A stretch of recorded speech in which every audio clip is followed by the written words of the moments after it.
नमस्कार साथियों, आज की अपनी इस वीडियो में हम बात करेंगे ओपिनियन पोल को लेकर। जैसा कि आप सभी लोगों को पता है कि पूरे देश भर में लोकसभा का जो चुनाव है वो चल रहा है, जहां पर 3 चरणों का मतदान संपन्न हो चुका है और तीन चरणों में लगभग आधे से ज़्यादा जो लोकसभा सीटें हैं उन पर मतदान संपन्न हो चुका है। अब बचे हुए हैं 4 चरण। इन 4 चरणों को लेकर यहाँ पर 260 सीटों पर मतदान होना है।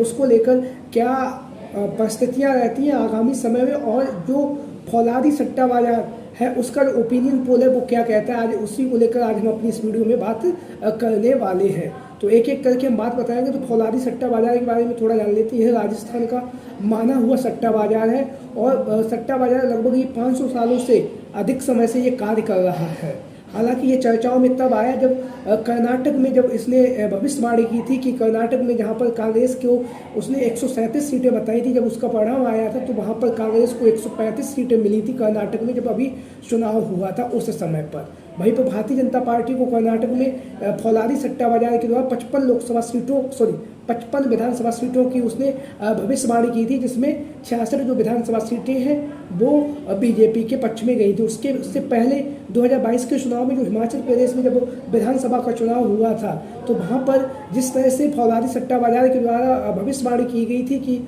वहाँ पर कांटे की टक्कर हमें देखने के लिए मिलेगी, तो वो भी हमने जब उसका परिणाम आया तो वहाँ पर भी कांटे की टक्कर हमें देखने के लिए मिली।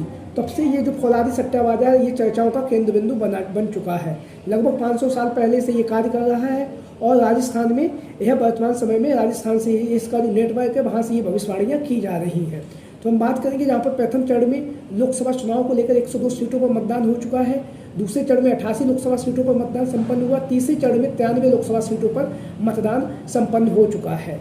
तो इन तीनों चरणों को मिलाकर लगभग 283 से 84 जो लोकसभा सीटें हैं वहाँ पर मतदान संपन्न हो चुका है और बची हुई 260 लोकसभा सीटों पर 4 चरणों में मतदान संपन्न होगा। तो हम बात करते हैं फौलादी सट्टा बाजार को लेकर, जहाँ पर जब मतदान नहीं हुआ था, मतदान से पहले जब चुनावी चर्चाएं काफ़ी तेजी के साथ थी, तब फौलादी सट्टा बाजार के द्वारा जो एनडीए गठबंधन है उसे 345 से ऊपर सीटें दिखाई जा रही थी। लेकिन जैसे जैसे मतदान संपन्न होता जा रहा है वैसे वैसे भारतीय जनता पार्टी की जो सीटें हैं वो लगातार घटती हुई जा रही है। जहाँ पर चुनाव पहले होने से पहले एनडीए गठबंधन को 345 सीटों का जो अनुमान लगाया जा रहा था, वहीं पर प्रथम चरण के जो मतदान हो गया उसके बाद वो सीटें घटकर लगभग 320 से लेकर 325 तक रह गई। वहीं पर दूसरे चरण के बाद जब दूसरे चरण का मतदान संपन्न हो गया तो ये जो सीटें हैं वो लगभग 300 के आसपास रहेंगी। जैसा कि आप सभी लोगों को पता है 272 सीटें चाहिए हमें पूरी तरह से मेजोरिटी के लिए, पूर्ण बहुमत की अगर हमें सरकार बनानी है तो 272 लोकसभा सीटें चाहिए। तो कहीं ना कहीं जैसे जैसे मतदान आगे बढ़ रहा है वैसे वैसे कहीं ना कहीं भारतीय जनता पार्टी की जो खेमा है उसमें हलचल काफ़ी तेज़ी के साथ बढ़ती जा रही है, क्योंकि फौलादी सट्टा बाजार भी एक विश्वसनीय सट्टा बाजार है। जिस तरह से उसने 2 बार प्रूव भी कर चुका है, जो विधानसभा के चुनाव हिमाचल प्रदेश में रहे हो चाहे फिर कर्नाटक में भी रहे हो।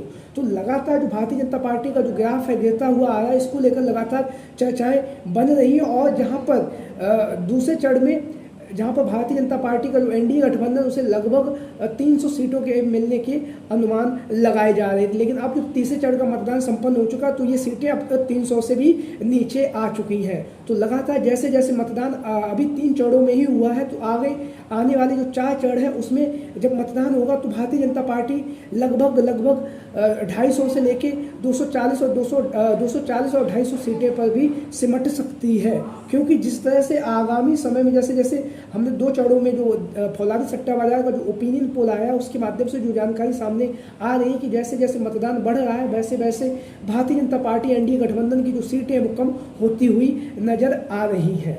तो ये बात हो चुकी है फौलादी सट्टा बाजार को लेकर। फौलादी सट्टा बाजार के द्वारा कितनी कहाँ पर किस राज्य में कितनी सीटें बीजेपी के खाते में जाती हुई बताई गई हैं उसको लेकर भी हम एक नज़र डाल देते हैं। तो फौलादी सट्टा बाजार के अनुसार गुजरात में जहाँ पर 26 जो लोकसभा सीटें बीजेपी के खाते में जाती हुई नजर आ रही हैं, एमपी में 27 से 28 लोकसभा सीटें बीजेपी के खाते में नजर आ रही हैं। वहीं पर राजस्थान में 18 से 20 जो लोकसभा सीटें हैं वो बीजेपी के खाते में जाती हुई नजर आ रही हैं।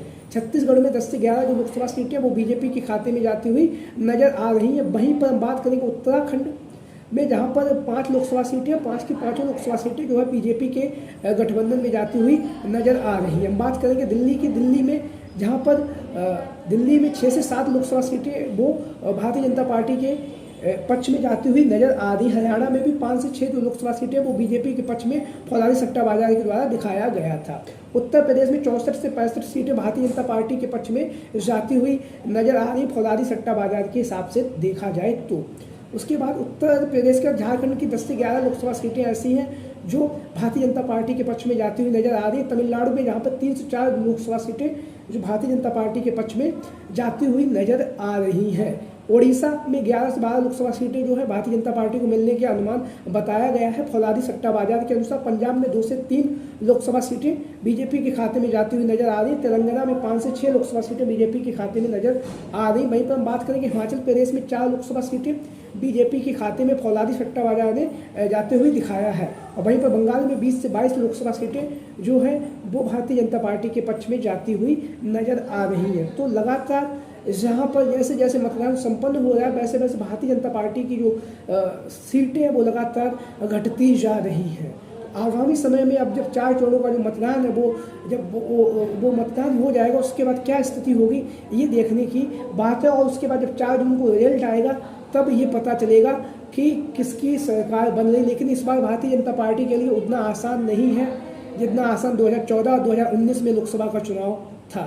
इस बार जनता मुद्दों पर चुनाव लड़ रही है। मुद्दों पर लड़ने के साथ साथ लगातार जहाँ पर सोशल साइट्स है, जहाँ पर सोशल मीडिया के जो प्लेटफॉर्म है वहाँ पर लगातार जो ओपिनियन पोल हो रहे हैं उसमें बताया जा रहा है कि मोदी सरकार इस बार जा रही है।